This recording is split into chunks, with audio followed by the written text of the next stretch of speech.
On the left is the familiar elephant in the room, the unspoken tension we step around. On the right is the factor we often overlook, the elephant in us. This internal, physical, reactive system wakes up to protect us whenever a hard conversation comes near. Social psychologist Jonathan Haidt compares the mind to a small rider on a large elephant. The rider is our reasoning mind. The elephant is our emotional, intuitive system. During conflict, the elephant's momentum usually dictates our direction long before the rider can weigh options. Trying to resolve external tension while your internal elephant is on high alert rarely works. You have to map and calm this internal reactive state before you can effectively address the person across from you. Grab a journal and a pen. Think of a real-life situation involving a mild to moderate tension, something awkward or avoided, but not overwhelming. You'll use this specific relationship as a baseline for the exercise ahead. Mastering your internal biological and emotional state is the requirement for managing any external conflict. The first step is to notice.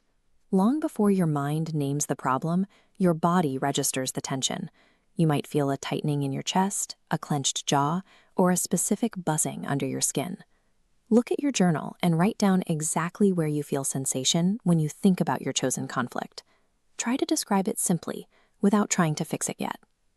Step 2 is to observe. A primary error in conflict is that we often fail to distinguish between objective facts and the subjective stories our brains invent to explain those facts. Think about what a camera would record versus your internal narrative. The camera sees a colleague interrupting you 3 times. Your internal story, fueled by fear or insecurity, tells you that your voice doesn't matter in the meeting. Pause the video here and draw this T-chart. Separate your specific concept into cold, observable facts on the left and the subjective stories you've been telling yourself on the right. This act of separation begins to de-escalate your nervous system's initial spike. Step 3 is to tend the feeling. Identify your loudest emotion, whether it is shame, anger, or fear, and welcome it. You might write, "Hello, anxiety. I see you are loud today."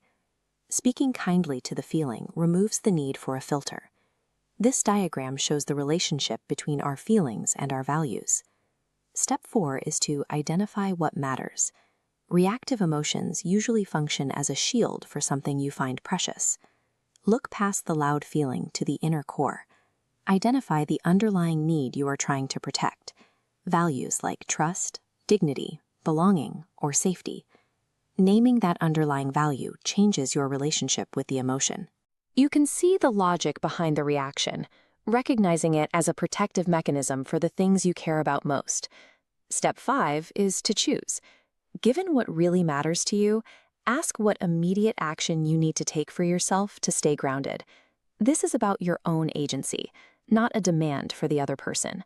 This might be as simple as taking a walk, drinking water, or deciding to wait until tomorrow before you respond to an email. This leads to the final move, entrust. Look at the right-hand column of this chart. It is an acknowledgement that the conflict is larger than you are.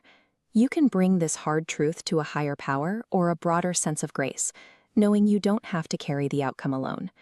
Completing this inward journey ensures that when you finally address the room, you do so with clarity rather than reactivity. This diagram maps the typical timeline from stimulus to reaction. Automatically, this movement is chaotic. We feel fear and avoid, or shame and defend. The framework acts as a wedge, forcing a pause to interrupt that circuit. Here, reactivity gives way to a grounded response. Review these 6 steps one final time. Notice the body, observe the facts, tend the feeling, identify what matters, choose your action, and entrust the result. Think of this as an essential habit for everyday maintenance. To download tools for continued practice, visit the Everyday Peacemaking website and access our free resources. Rigorous practice on the elephant within you during quiet moments is what allows you to safely name the elephant in the room when stakes are high.